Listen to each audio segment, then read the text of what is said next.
বহুদিন ধরে ওয়াশিংটনের সঙ্গে দাকুমরা সম্পর্ক বেইজিংয়ের। ট্রাম্পের প্রথম মেয়াদেও বাণিজ্য যুদ্ধে জড়িয়েছিল প্রতিদ্বন্দ্বী দুই দেশ। ক্ষমতার দ্বিতীয় মেয়াদেও সেই রেশ ধরে রেখেছেন মার্কিন প্রেসিডেন্ট ট্রাম্প। এবার বেইজিংয়ের সঙ্গে ক্রমবর্ধমান বাণিজ্য উত্তেজনার মধ্যেই পাল্টাপাল্টি যুদ্ধের হুমকি দিল মার্কিন প্রতিরক্ষা মন্ত্রণালয় ও চীনের পররাষ্ট্র মন্ত্রণালয়। মঙ্গলবার চীনা পররাষ্ট্র মন্ত্রণালয়ের মুখপাত্র লিন জিয়ান এক বিবৃতিতে জানান, শুল্ক আরোপ সহ যে কোনো ধরনের যুদ্ধের জন্য শেষ পর্যন্ত লড়াই করতে প্রস্তুত চীন।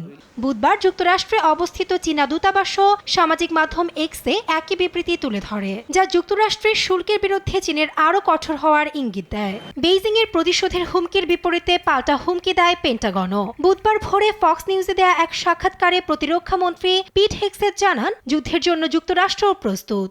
যারা শান্তির জন্য আকাঙ্ক্ষা করে তাদের অবশ্যই যুদ্ধের জন্য প্রস্তুত থাকতে হবে। এ কারণেই যুক্তরাষ্ট্র তার সামরিক বাহিনী পুনর্গঠন করছে। আমরা এমন এক বিপজ্জনক পৃথিবীতে বাস করি যেখানে শক্তিশালী উত্থানশীল দেশগুলোর মতাদর্শ একেবারেই ভিন্ন।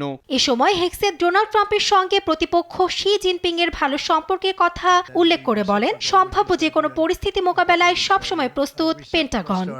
এর আগে গেল মঙ্গলবার থেকে চীনের ওপর যুক্তরাষ্ট্র 20% শুল্ক আরোপ করলে মার্কিন কৃষি পণ্যের ওপর 10 থেকে 15% পাল্টা শুল্ক আরোপ করে চীন।